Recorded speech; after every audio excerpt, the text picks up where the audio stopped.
All right, this is Expat D. Welcome to my YouTube channel. We have a very special guest here, Auston Holleman. All right, welcome. Thank you. Thank you for having me today. Yeah. So give us your background. Like, I know that you're a very popular YouTuber. You've been living here in Kenya. How would you define yourself? I would say, well, number one, I'm an expat, as most people would say. I've lived in the United States for 3 years. I'm a former barber.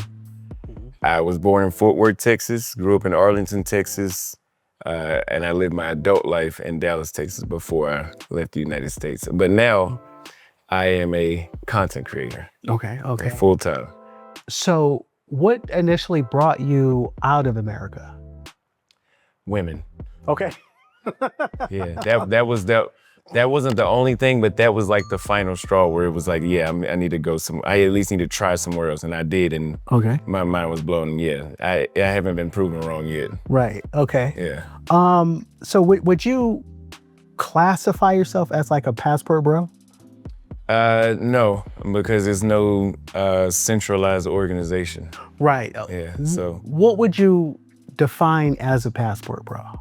And I'm gonna say this, I would say that the Ku Klux Klan is more organized than the passport bros. Right. Because you have to have a membership. Okay. And there's accountability, and there's things that they stand for, whether they're negative or positive. Right. Versus a passport bro is just anybody could be that. Right. Because I've heard other people ask that in interviews, and I was like, based on some of the answers I got, I was like, am I a passport bro? Like, I don't know, right? Because I was being right. Yeah. Right.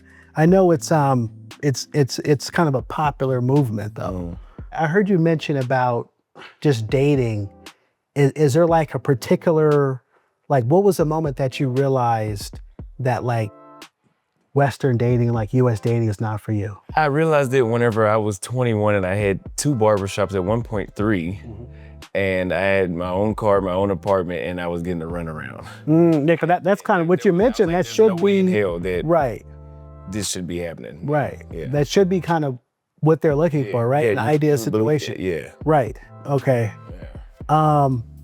Have you ever had a situation where, like, now that, so because your message is getting is getting very popular, or is very popular online, just about maybe trying your dating options out of the country.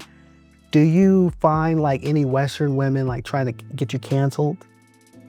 Yeah, I mean, even in other countries, that's been attempted here. I don't think that can happen here necessarily. The cultural thing is not really set up for that kind of thing to happen here. But it's happened in Brazil, and it's definitely happened many times in the United States. Yeah. Right. But they're not doing that like they used to, though. Yeah. But I'm not talking about them anymore. Right. That's true. Because I know, like with like Kevin Samuels, for example, I know they women.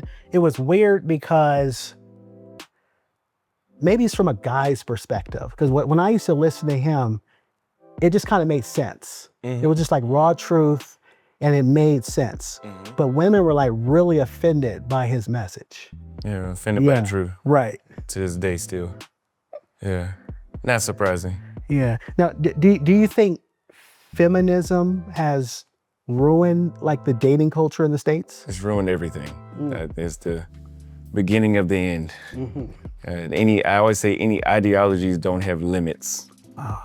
Yeah. Right. So there's no limit to, we can even talk about like LGBT, right? It goes from we don't want to be beat up in the high school bathroom for being gay to now you need to be gay too.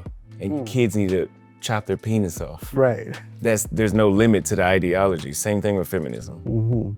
The weird thing that I notice about, like, let's say LGBT, is that's like the only thing where it's like you're celebrated just for your decision.